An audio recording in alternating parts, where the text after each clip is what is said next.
Ladies and gentlemen who are here today in the courtroom of our honorable judge, I have been given the honor to represent the state of Florida, and I want to personally thank you for bringing your attention to this rather barbaric matter.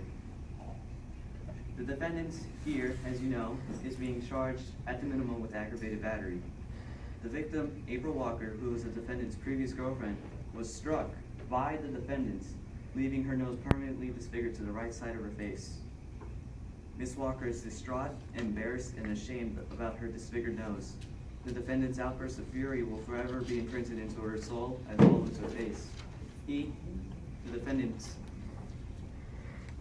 who was inching his arm backwards, preparing to deliver the devastating sucker punch to the victim, April Walker, stated that he saw the victim being restrained by his current girlfriend, Sabrina Hooper, before he pursued his true desire to show her that he was man enough to punch her.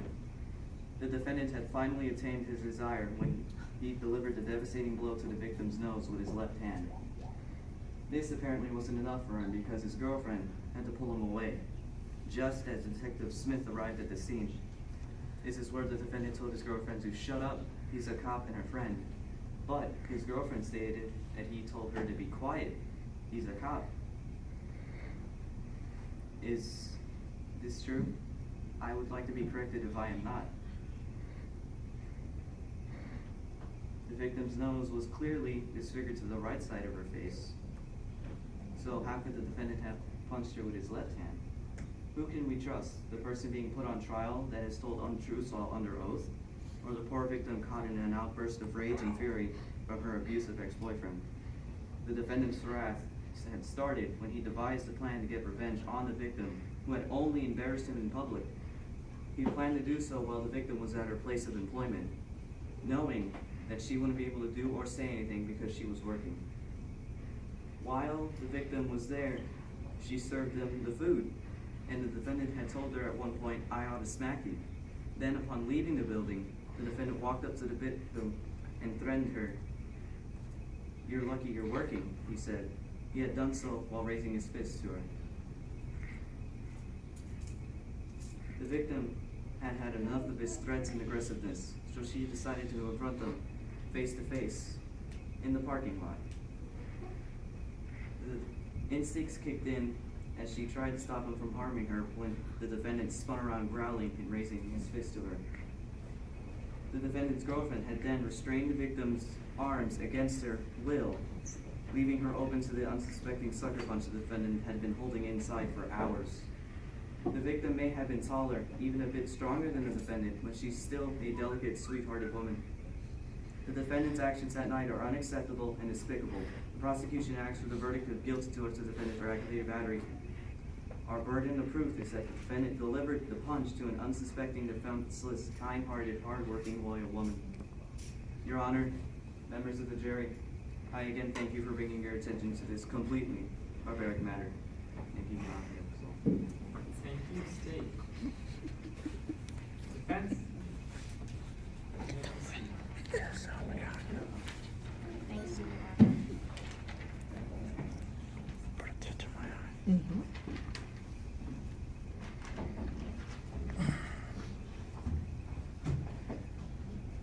Good morning, ladies and gentlemen. My name is Abigail Pierre, counsel for the defense in this action. Replaceable, ladies and gentlemen. Everyone's position, job, and status is replaceable.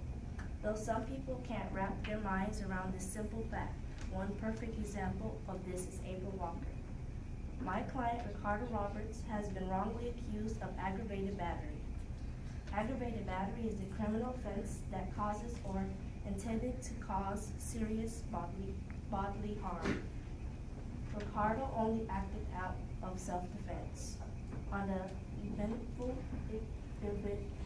evening of February 19, 2014, my client was brutally beat by none other than April Walker. Mr. Roberts was punched in the face about 6 times before Sabrina Cooper, the defendant's current girlfriend, stepped in. April was then punched by my client once, only once. After he was punched 6 times,